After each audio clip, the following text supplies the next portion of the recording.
মধ্যপ্রাচ্যে যুদ্ধের আগুন জ্বলছে দাউ দাউ করে। একের পর এক ভয়াবহ ঘটনা ঘটেই চলেছে।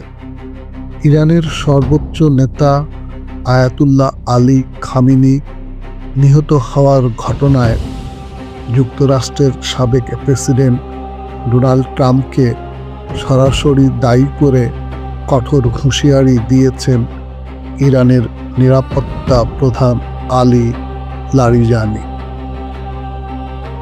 28শে ফেব্রুয়ারি যুক্তরাষ্ট্র ও ইসরায়েলের যৌথ হামলায় ইরানে ব্যাপক ধ্বংসযজ্ঞ ঘটে। এই হামলায় নিহত হন ৮৬ বছর বয়সী সর্বোচ্চ নেতা খামেনি। তার মৃত্যুর খবর ছড়িয়ে পড়ার পর পুরো মধ্যপ্রাচ্য জুড়ে যুদ্ধ পরিস্থিতি তৈরি হয়। রোববার সামাজিক যোগাযোগ মাধ্যমে এক্সে দেওয়া এক পোস্টে লারিজানি লিখেছেন, আমাদের নেতা এবং আমাদের জনগণের রক্তের প্রতিশোধ আমরা নেবই। ডোনাল্ড ট্রাম্পকে এর মূল্য দিতেই হবে। তবে এই হুমকিকে সম্পূর্ণ উড়িয়ে দিয়েছেন ট্রাম্প।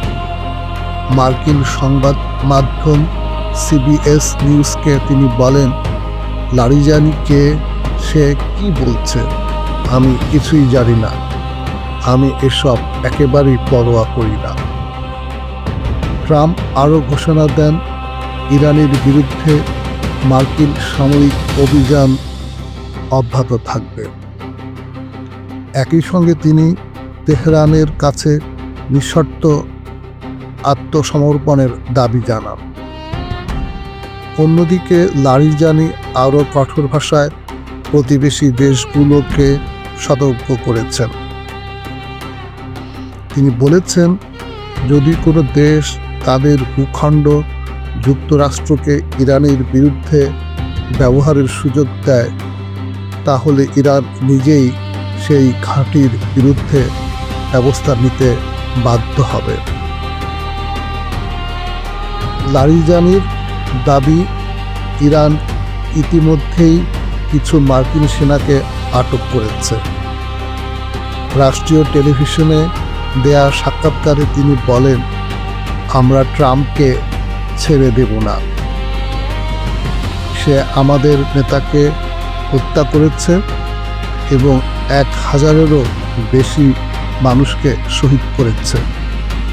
এটা কোনো সাধারণ ঘটনা নয়।